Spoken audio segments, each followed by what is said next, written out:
Hello, good evening and welcome. It is Monday night. My name is Paul and I use hypnosis, happiness and hijinks to help people overcome those hurdles that can appear from time to time and help them get back on the right track. Before I get started with tonight's main theme, I would just like to make an introduction to a brand new group that we've started in collaboration with Jolly Vibes. It's called Live Your Best Life. And the Live Your Best Life community is for people who want to get more out of life, not whining or moaning, but quietly or not so quietly, growing, doing, learning and loving. As I said, it's a collaboration. It's a collaboration between me, a happy head, that's my business name, and Jolly Vibes Positive. And wherever you are in life, we're here to help each other to do more, be more, grow more, love more. So free spirits, healing, fearless spirits and timid souls looking to expand are welcome. So that was the introduction. Tonight, I want to talk about something called Hikikomori, which I guess you... Hi Keely, how are you doing? You probably not heard of before. Hikikomori is a Japanese term and it sort of kicked off back in probably the 80s. And it's about this phenomenon that starts about 500,000 young Japanese people, mainly male, who are not just living at home, but actually isolating themselves from the entire world, living in a room. There's one guy I was reading about, spent 4 years between the age of, I think it was 16 and 20, not actually coming out of his room. And it seems that people are getting older and older and older, up into sort of late 30s and even 40s in some extreme cases. And the challenge is they don't really know why. Some say it's like social anxiety. Some people say that it's because of how the economy went sort of tits up in the 80s and beyond. And the stresses and strains put on Japanese people to achieve. And so that generation came up and they just couldn't handle things. And so this is a really huge phenomenon. There's a lot of research being done. And it actually got me to thinking about how in the West, yes, people are doing this on a much smaller scale even, but something more interesting I found, and this is from a conversation I had with a friend of mine, how people seem to be more reliant on parents in particular. And where I'm going with this is that we were talking the other day, my mate and I, about how the fact that he had a friend who, I think it was his mother, was ill. And he was saying to me that this friend and his brother went to the hospital and sort of the doctor gave him some bad news and said, listen guys, I've got to tell you that this could be it. This could be, the time for your mum to leave this world and move on to the next plane kind of thing. And my friend's mate was obviously upset, but was understanding and was kind of trying to prepare himself for the inevitable. However, his brother was going ballistic. He was saying, look, this can't possibly happen. My mother cannot die. You've got to do this, that and the other. And he was really sort of going off on one, trying to say to the medical professionals that you have to do everything to keep this woman alive. And bearing in mind that I think the lady was in her sort of 80s at the time, and both men were in their 50s, the mid to late 50s. And we were wondering about the severe difference in reactions. So one person that was clearly upset, but sort of preparing himself for the inevitable, and then the other one that just wasn't able to take on board that this might actually happen, and just couldn't deal with it. And we started asking, why could this be? Could there be the fact that the person has lived close to the parent for so long that they just can't picture being away from them? Was it be that because they had like an emotional attachment, they were like their best friend, or they were still, emotionally attached? I mean, my view was that in a lot of these kind of relationships where one person can't accept the possibility of another person about to die, is that we are still maybe acting as a child inside. So even though we're an adult and we maybe have got our own kids or our own jobs and our own lives and our own houses, all that kind of thing, maybe we're still so attached to the parent in a childlike format, so the parent is still giving us emotional support, maybe even financial support and advice and this and that and the other. And so for some people, imagining that that relationship is going to end is just kind of beyond the pale and beyond reason and beyond understanding. And it's very, very, very difficult, because once a person then does pass, the child that is left can be distraught for years and years and years, and maybe sometimes never even recover. And I've seen this a few times myself. And it's just really kind of unusual phenomena, because you would think that once you're an adult, you sort of leave the nest and start your own life. And yes, you stay close to your parents, and yes, you help out as and when you can. But to have such a close bond that you just can't possibly imagine the world without this parent seems a little bit unreasonable. Because, you know, we all die. Yeah, even me. Yeah, I know. Even me. I'm going to go sometime, and so are you. It's how, you know, it's nature's inbuilt safety valve, isn't it? Because, I mean, the population keeps growing, but we keep popping off as well, although we are living longer. But we still die at the end.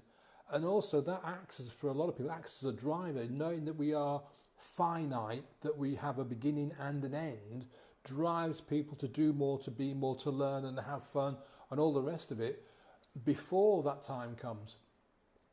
But to have this idea that a specific person can just be around forever just strikes me as being a little bit immature and irrational, because, you know, we all go. It does happen. Yeah, it's not nice when you lose a loved one. I mean, my dad died in 2017 in June, and I went into a complete spiral for a few weeks. I just, you know, didn't know. And even though I'm the black sheep of the family, and we didn't get on that well at all, and I'd said some really horrible things to both my parents, yeah, which I regret. And I wasn't that close at all, but it still was something that was an incredible shock to me, and I just wasn't able to shake myself out of it for that period of time. But how can I put it? I still feel sorry that I wasn't able to say goodbye and all that kind of thing. But, you know, my life has moved on, my life has progressed. Now for my mum, that's never going to change, because they were together forever, yeah? So I can understand from my mum's perspective that, you know, grieving for the man she was with for God knows how long, yeah, that's never going to stop, and I completely accept that. But for people to sort of say, this can't happen, my dad can never die, my mum can never die, it's just not possible, it's just unreal. It's just, you know, the expectation that you can create some miracle cure for an individual, it's just not, I don't know, it's just fantasy. It's, you know, in a way, you're deluding yourself that this can actually happen. So rather than sort of like accepting it and learning to be without that person and grieving and moving on with your life, to actually sort of stay trapped in that, it's very similar to these Hikikomori guys that are locking themselves in the house, because even though they're locking themselves away for 4, 5, 6, 20 years, they're still relying on their parents. Yes, they might not come out of the room, but somebody has to pay the rent or the mortgage on the house. Somebody has to put toilet roll in the bathroom. Somebody's providing these guys with heating and electricity and food. So, you know, yes, they might be cutting themselves off from the world, but they're still reliant on the parent to babysit them, for want of a better phrase, for however long they decide to lock themselves away. So the two have a kind of like striking parallel, that these young people that aren't able to leave and they're suffering for whatever reason, compared to the person who's, you know, 35, 45, 55, 65 even, who can't bear the thought of losing another person. And in a sense, that actually puts a lot of burden on the person they're kind of idolizing, because it comes to a stage and that person says, look, it's time, I'm ready, I want to go, and you trying to sort of pull me back is not helping. Now often they can't say that because they can see that the child is grieving even though they're not dead, yeah. But sometimes it's like, just let me go, because it is time for me to go.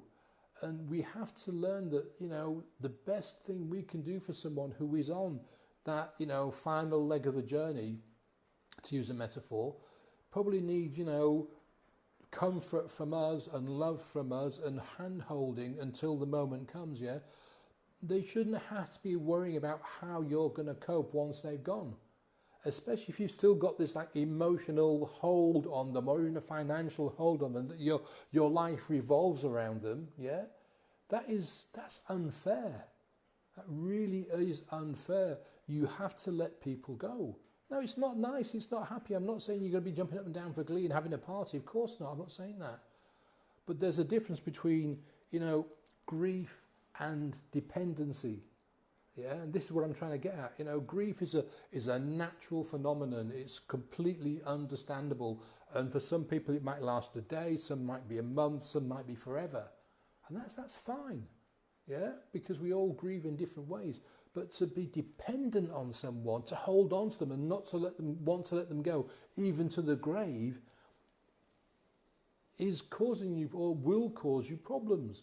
Not just financial and emotional problems, but psychological problems as well, because you've put so much stock in this person that, you know, when you let go, well, you won't be able to let go. You're going to be forever, you know, how can I put it, in this trap that you've created for yourself, yeah? You can see all the gaps in the trap, but you can't get out because you're so attached to this other person. Like, you know, you've got a rope or some super glue or whatever, yeah?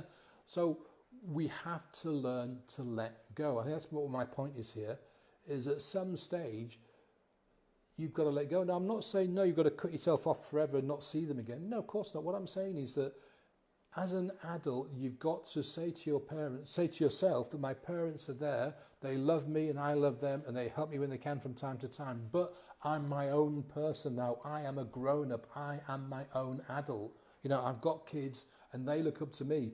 I shouldn't be, you know, passing the buck, as it were, to my parents to look after me. I've got to live my own life, and I've got to accept that at some stage it's going to be time for them to move on. So have a think about that, because, you know, hopefully you're not that kind of person, but you may well know someone that is.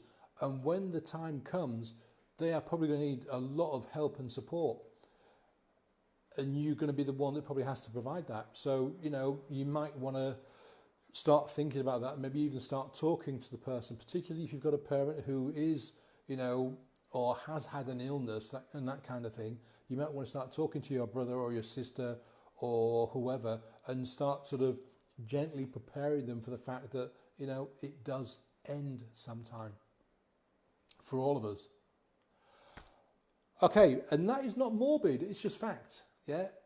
This isn't meant to be, but this is supposed to be to help people grow and develop and move forward. And you can't move forward if you're trying to hold somebody back. That's essentially my point tonight, yeah? So, thank you for watching. My name is Paul, and I use hypnosis, happiness, and hijinks to help people overcome these kind of hurdles and move forward with their lives and get some enjoyment back in their lives. If I can help you, please drop me a PM or drop me a comment. If you've got any suggestions or tips, again, drop me a PM or drop me a comment. Possibly more importantly, if you know someone that could use my help or could, you know, benefit from watching these videos, please, you know, grab a copy of the link and stick it in a PM and send it to them, or get them to come over and send a friend's request, whichever way works for me. I'll be here tomorrow night at 8 o'clock. Thank you for watching, and have a great evening. Bye.